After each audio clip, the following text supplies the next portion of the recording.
آج کل ہر دوسرا شخص یہ کہتا نظر آ رہا ہے کہ ہماری دعائیں قبول نہیں ہوتیں، اس لیے دعا کرنے سے پہلے کوئی نیک عمل ضرور کیجیے۔ مثلا صدقہ و خیرات کیجیے، کسی بھوکے کو کھانا کھلا دیجیے یا نفل نماز اور روزوں کا اہتمام کیجیے۔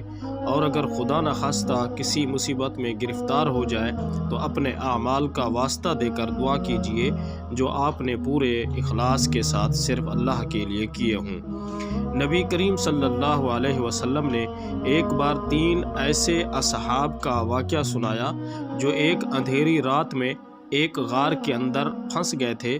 ان لوگوں نے اپنا مخلصانہ عمل کا واسطہ دے کر خدا سے دعا کی اور خدا نے ان کی مصیبت کو دور فرما دیا۔ واقعہ یہ ہوا کہ 3 دوستوں نے ایک غار میں پناہ لی۔ خدا کا کرنا، پہاڑ سے ایک چٹان پھسل کر غار کے منہ پر آ پڑی اور غار بند ہو گئی۔ دیو قامت چٹان تھی، بھلا ان کے بس میں کہاں تھا کہ اس کو ہٹا کر غار کا منہ کھول دیں۔ مشورہ یہ ہوا کہ اپنی زندگی کے نیک اعمال کے واسطے دے کر خدا سے دعا کی جائے، کیا عجب کہ خدا سن لے اور اس مصیبت سے نجات مل جائے۔ چنانچہ ایک نے کہا، میں جنگل میں بکریاں چرایا کرتا تھا اور اسی پر گزارا تھا میرا۔ جب میں جنگل سے واپس آتا تو سب سے پہلے اپنے بوڑھے ماں باپ کو دودھ پلاتا اور پھر اپنے بچوں کو۔ ایک دن میں گھر دیر سے آیا تو ماں باپ سو چکے تھے، بچے جاگ رہے تھے اور بھوکے تھے، لیکن میں نے یہ گوارا نہ کیا کہ ماں باپ سے پہلے بچوں کو پلاؤں، اور یہ بھی گوارا نہ کیا کہ والدین کو اٹھا کر انہیں تکلیف پہنچاؤں۔ چنانچہ میں نے رات بھر دودھ کا پیالہ لیے ان کے سرہانے کھڑا رہا۔ بچے میرے پیروں سے چمٹ چمٹ کر روتے رہے، لیکن صبح تک اسی طرح کھڑا رہا۔ خدایا، میں نے یہ عمل خالص تیری خاطر کیا، تو اس کی برکت سے غار کے منہ سے چٹان ہٹا دے۔ اور چٹان اتنی کہ آسمان نظر آنے لگا۔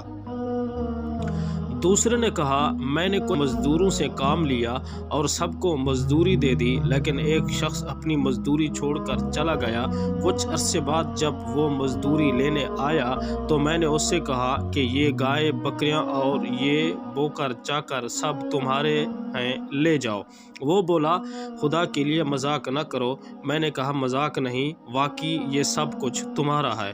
تم جو رقم چھوڑ کر گئے تھے میں نے اس کو کاروبار میں لگایا، خدا نے اس میں اتنی برکت دی، اور جو کچھ تم دیکھ رہے ہو سب اسی سے حاصل ہوا ہے۔ یہ تم اطمینان کے ساتھ لے جاؤ، سب کچھ تمہارا ہے۔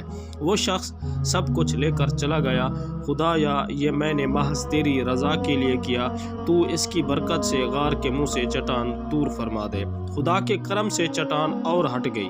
تیسرے نے کہا، میری ایک چچا زاد بہن تھی جس سے مجھ کو غیر معمولی محبت ہو گئی تھی۔ اس نے کچھ رقم مانگی، میں نے مہیا کر دی، لیکن جب میں اپنی ضرورت پوری کرنے کے لیے ان کے پاس بیٹھا تو اس نے کہا، خدا سے ڈرو، اس کام سے باز رہو۔ میں پورا اٹھ گیا اور میں نے وہ رقم بھی اس کو بخش دی۔ اے خدا، تو خوب جانتا ہے کہ میں نے یہ سب محض تیری خوشنودی کے لیے کیا۔ خدایا، اس کی برکت سے غار کا منہ کھول دے۔ خدا نے غار کے منہ سے چٹان ہٹا دی اور تینوں کو خدا نے اس مصیبت سے نجات دے دی۔ اردو بز کے محترم قارئین کرام، یہ واقعات اس وجہ سے آپ کو بتائے گئے ہیں کہ آپ بھی اپنے کسی نیک کام کا واسطہ دے کر دعا کیا کریں، مگر نیک کام بھی صرف اللہ کی رضا کے لیے کیا کریں۔ دکھاوے کے کام اللہ بھی خوب جانتا ہے اور سمجھتا ہے۔ ہماری زندگی میں دکھاوے اور نمائش کا عمل کس قدر بڑھ گیا ہے یہ بات ہم جانتے ہیں، مگر پھر بھی دکھاوے سے باز نہیں آتے۔ اللہ ہم سب پر رحم کرے اور نیک کام کی توفیق عطا فرمائے، آمین ثم آمین۔ قرآنی اصلاحی پیغامات اور سبق آموز حکایات ویڈیوز روزانہ حاصل کرنے کے لیے ہمارے چینل کو سبسکرائب کر کے بیل آئیکن گھنٹی کے نشان کو بھی پریس کر دیں تاکہ ہماری ہر ویڈیوز کا نوٹیفیکیشن آپ تک بآسانی پہنچ سکے۔ شکریہ۔